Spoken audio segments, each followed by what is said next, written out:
Haryana ground report से यमुनानगर की बड़ी खबर। हरियाणा राज्य महिला आयोग के अध्यक्ष रेणु भाटिया तेरी रब ने बना दी जोड़ी गाने पर मंच पर नाची। रेणु भाटिया ने यमुनानगर में हरियाणा राज्य महिला आयोग व जिला प्रशासन के तत्वाधान में सामाजिक जागरूकता व पारिवारिक उत्तरदायित्व विषय पर एक विशेष मार्गदर्शन कार्यक्रम में मुख्य अतिथि के रूप में शिरकत की। कार्यक्रम में मुख्य अतिथि हरियाणा राज्य महिला आयोग की अध्यक्षा रेणु भाटिया ने अपने संबोधन में कहा कि सामाजिक जागरूकता व पारिवारिक उत्तरदायित्व जैसा यह विषय इसलिए चुना है कि बदलते परिवेश और इस समय में पति पत्नी के आपसी विवाद के कारण परिवार बिखर रहे हैं।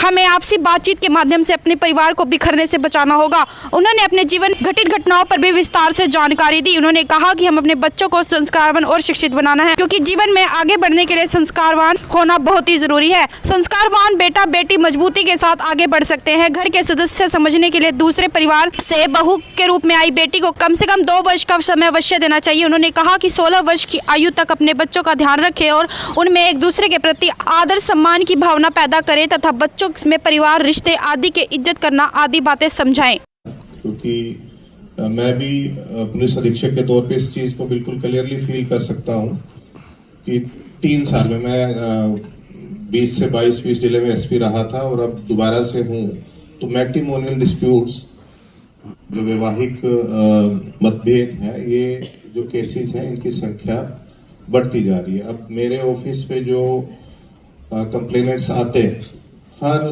दूसरा आदमी इस तरह की शिकायत लेके आ रहा है। तो कहीं ना कहीं इस चीज की जरूरत है कि हम आपस में बैठे बातचीत करें और इस समस्या का समाधान समाज के स्तर पे क्या हो सकता है, परिवार के स्तर पे क्या हो सकता है, उसका एक समाधान ढूंढने का प्रयास करें। बातें बहुत डिटेल में हुई है। एक चीज मैं जो कहना चाहूंगा कि हम सब सॉरी बोलना भूल गए, हम अपनी गलती को रियलाइज करना भूल गए। कोई करता है, कभी किसी ने अपनी वाइफ को कभी सॉरी बोला है? कोई है साथ में जो हाथ खड़ा करेगा यहाँ? उससे गलती होगी और उसे अगले पल ये एहसास हुआ कि मेरे से गलती होगी और मेरी जो मेल ईगो जिसको हम बोलते हैं, वो मेरे सॉरी बोलने के बीच में आड़े में नहीं आए। तो जिस दिन हम ये आदत डेवलप कर लेंगे अपने आप, वो संवेदनाएं अपने अंदर जगा लेंगे, समस्याएं धीरे धीरे अपने आप खत्म हो जाएंगी। और ये सॉरी तो वो अपने घर में जो लड़की लाएगा उसको बहुत सुख देगा, और दूसरा जब अपनी बहन को ब्याएगा तो वो उसको उस तरह का अधिकार दे पाएगा जिस तरह से आप समाज चाहते हैं। जिस तरह से महिला आयोग का निर्माण हुआ है, उसमें महिलाओं से संबंधित बहुत सारे मुद्दों पे बात होती है, जिसमें से ये एक बहुत ही संवेदनशील मुद्दा है। अगर आज आप में से कोई भी एक परिवार ये समझ गया कि आने वाले समय में जब हम किसी को ब्याह के लाएंगे तो हमें उसको किस प्रकार से रखना है, तो मुझे लगता है कि ये हमारा जो 2-2.5 घंटे का जो समय है, उसका हम लोग भरपूर एक उदाहरण पेश कर पाएंगे। आप सब लोगों को बहुत बहुत धन्यवाद। आप में से ऐसे कितने लोग हैं जिनको ये पसंद है कि हम कोर्ट कचहरी थाना रोज जाएं? नहीं?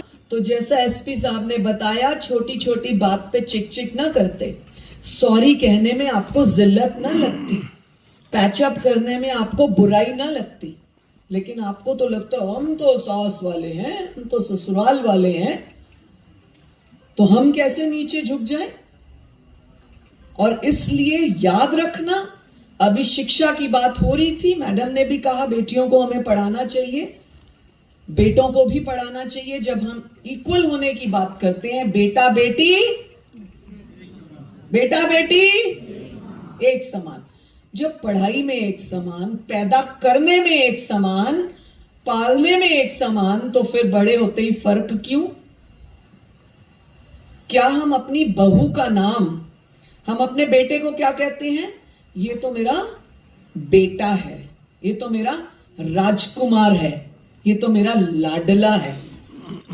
क्या हम अपनी बहू को राजकुमारी नहीं कह सकते? क्या हम अपनी बहू को बेटू नहीं कह सकते? मेरी लाडली नहीं कह सकते? नहीं, लेकिन हमको कहना नहीं ना। हमारे अंदर तो एक फूंक आ गई कि मैं तो बेटों की मां हूं। 3-3, 4-4 बेटे किसी के, एक ने भी नहीं रखा। फरीदाबाद के आश्रम में, वृद्ध आश्रम में आज भी माँ बाप हैं, 3-3 बेटे हैं, एक ने भी नहीं रखा। और बहुत दूर पार के रिश्ते में हम उनको दीदी बोलते हैं, नंद जैसे मोहल्ले की होती हैं नंद दीदी, वैसे हम उनको बोलते हैं। और जब हुई थी मेरी शादी हुई थी और उनके बेटे हो रहे थे, मेरी बेटियां हो रही थी, तो अक्सर ऐसे बात करती थी, मेरा तो मुकेश होया है, मेरा तो सुरेश होया है। आज मुकेश ते सुरेश ने उन्होंने वृद्ध आश्रम में पाया हुआ है। और मुझे कब पता लगा कि रैंडमली मैं एक दिन मैं अपनी सास की बरसी पे वृद्ध आश्रम जाती हूँ, तो मैंने वहां देखा, मैंने कहा दीदी आप यहाँ पे हो? तो कहते पूछना पर जाए की होया। मैंने कहा की होया? कहती है सुरेश ते मुकेश बड़ा लड़ते सी, दिनेश ने सारा कुछ अपने ना करा लेता, मैनू इत्थे पा दिता। एक ही मैसेज कि बेटा बेटी अगर एक समान की हम बात करते हैं, हम परवरिश एक जैसी करना चाहते हैं, हम पैदा एक ही सिस्टम से भगवान ने तरीका बनाया है, तो बड़े होने के बाद, शादी के बाद वो बेटी को बहू का रूप क्यों देखते हैं? हम उस बहू को बेटी क्यों नहीं बना रहे?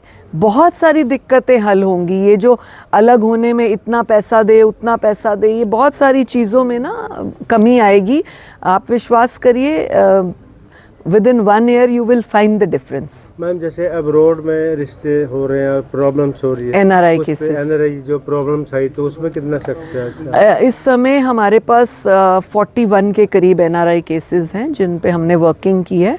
और हमें खुशी है कि 9 बॉयज़ अपने आप हमारे, जब हमने उनको लेटर भेजा और हमने एम्बेसी में भी भेजा, सारी बातें की और उनके माता पिता को सख्ती से बात की, तो 9 बॉयज़ तो अपने आप आ गए। साइप्रस से, फिलीपींस से, कनाडा से, अमेरिका से, बहुत सारे लड़के खुद वापस आए हैं। और कुछ मोदी जी ने भला कर दिया कि जब वो डंकी वीज़ा वाला विषय उठा, तो जो इनमें से डंकी वाले गए हुए थे वो भी सरकार के उस दौरान वापस आए। तो कुछ पेंडिंग हैं, लेकिन इन दिनों में अब कम आ रहे हैं। या तो जागरूक हो गए हैं, या गर्ल्स को जब हम कुछ कम्युनिकेट करते हैं बात, उन पर विचार करने लगी हैं। नॉर्मली गर्ल्स अपना पासपोर्ट, BA के, 12वीं के, 10वीं के सारे सर्टिफिकेट लड़के को दे बैठती है, जैसे वहाँ जाके ससुराल में उन्होंने अंडे देने हो। हमेशा लड़कियों को हम कहते हैं उनको अपने पास कॉपीज़ रखो। जब विवाद होता है तो ये सबसे बड़ी दिक्कत आती है कि पासपोर्ट ससुराल में है और उस जा नहीं पाएगी। डिस्ट्रिक्ट वायलेंस 3rd पर्सन की वजह से होते हैं, तो इसमें एक अधिवक्ता का भी मामला है, भी जो अधिवक्ता वो गलत सलाह देते हैं। बिल्कुल जी, ये तो देखिए, जो लोग हमारे पास भी आते हैं, कई बार सुलझते सुलझते मामला लोग नहीं आते, तो जब हमारा कॉल जाता है वो कहते हैं नहीं हमारे वकील ने कहा है कि ऐसे ऐसे, तो तब हमें ऐसा महसूस हो जाता है कि अब ये वकालत वाले हाथों में गया, कोर्ट कचहरी वाले हाथों में गया। जो बचना भी था बच्चों का रिश्ता, वो भी अब दुर्भाग्यपूर्ण होगा, क्योंकि जब कोर्ट कचहरी, पुलिस केस, FIR ये सब आ जाते हैं ना, तो वो जो थोड़ा बहुत प्यार रह जाता है पति पत्नी का, वो भी ख़त्म हो जाता है। हम उससे बचाना चाहते हैं बच्चों को। मैंने को आप सोल्व कर पाए? टोटल आप पूछ रहे हैं? टोटल अभी तक 14,000 के करीब हमारे पास केसेस हैं, जो मेरे टेन्योर के दौरान के, जिनमें मेरे आने से पहले के भी कुछ पेंडिंग थे, उनको जोड़ के टोटल बात कर रही हूँ। और हम लोगों के पास इस टाइम 600 कुछ केस पेंडिंग रहते हैं, अदरवाइज़ हमारे केसेस सारे कंप्लीट हैं।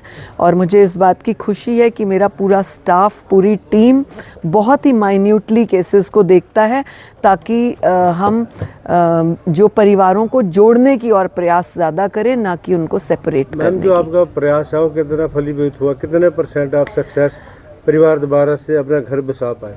बहुत सारे बसाए हैं, हमने गिनती छोड़ दी है, लेकिन हमारा इस बात पे हमें अच्छा लगता है कि जब परिवार बसते हैं, हम उनको जाने के टाइम कुछ मिठाई का डिब्बा, कुछ सगन, कुछ खुश करके ऐसी फील देकर भेजते हैं कि जैसे फिर से बेटी विदा हो रही है।